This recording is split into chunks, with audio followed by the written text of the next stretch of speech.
Started at age 6, went to a number of national championships, and was afforded an opportunity by John Schuster, who's actually the skip of this year's Olympic team, to play with them in 2009.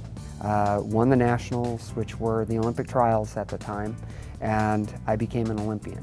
This year, I actually get to be on a different side of that, where I'm going to be commentating all of the Olympic curling matches for Team USA in Sochi at the Olympics. The Four Seasons Curling Club is first of its kind in North America. It's the only facility that's open all year round, so people can enjoy it for all the seasons of the year. We are attached to a beautiful restaurant called Gabe's Ringside Bar and Grill, and it actually provides views directly off the curling ice so that you can see people and watch curling while you're having a nice meal. Our leagues run every quarter, so there's a spring, summer, fall, and winter league, so they are 11 weeks long.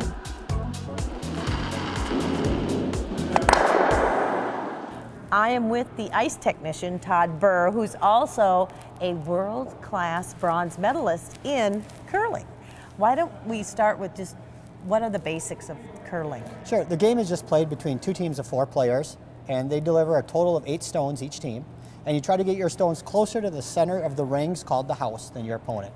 And you get a point for every stone closer than any opposition stone. What are the names of the players? The first player on the team is called the lead, then the second, the third, and the skip is the captain of the team. They kind of like the quarterback of the team. They direct the game. So the lead will always deliver the first 2 stones for his team, then the second delivers, then the third, then the skip delivers the last 2, and you alternate with the opposition. So your team lead throws, then the opposition throws, then your lead throws their next stone, and you go up through the order that way. When you're not delivering a stone, the other 2 players are sweeping the stone. And the sweeping of the stone causes a friction on the ice, actually warms the ice, and that helps drag the rock further along its path and also run straighter. Okay, so now that we kind of know the basics of this, Todd, can you give me a lesson in how to throw the stone? Sure. You want to start with the stabilizer, which you're holding there. That's the device that you slide with when you deliver the stone, helps keep your balance. Little crutch. You're going to step into the hack with your left foot. And you're going to step onto the Teflon slider, which is very fast. And you then grab put the this... stone, Okay. and the stabilizer. You come to a backward press. You drive out of the hack with your back leg. Yep. Okay, here goes.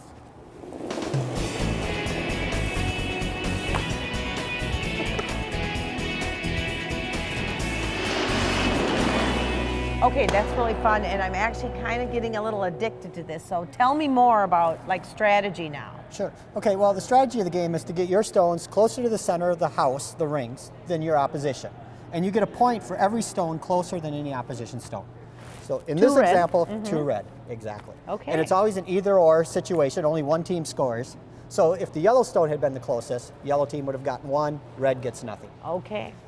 The scoring area is the house, the 12-foot ring. The bullseye. Yep. But the playing area is the rectangle, and that's the back line here, the 2 side lines, and the hog line. Okay, and the hog line is the black line. Right. Right. And that's also the foul line when you're delivering. You have to release before that line. So each team throws 8 stones per end, which is like an inning in baseball. The game in the Olympics will be 10 end games. And so it's just whoever has the highest score after 10 ends wins the game. There's always a team that has an advantage of throwing the very last stone in an end or inning. That team changes based on who scores. So if you score, you give up the hammer or the last rock for the following end. So curling is a very social sport, and during the Olympics this February, we are ramping up our Learn to Curls. Friday nights and Sunday afternoons, they're only $10 a person. They're for 2 hours with highly trained instructors. You can bring a drink out onto the ice and enjoy yourself. We're also going to be having Olympic viewing parties where people can come to Gabe's and watch what's going on in the Olympics right from our facility. My goal and vision, number 1 for this place, is to continue to expose as many people to curling as we can, because it's such a great game, it's such a social game, it's a family game, it's a game for communities.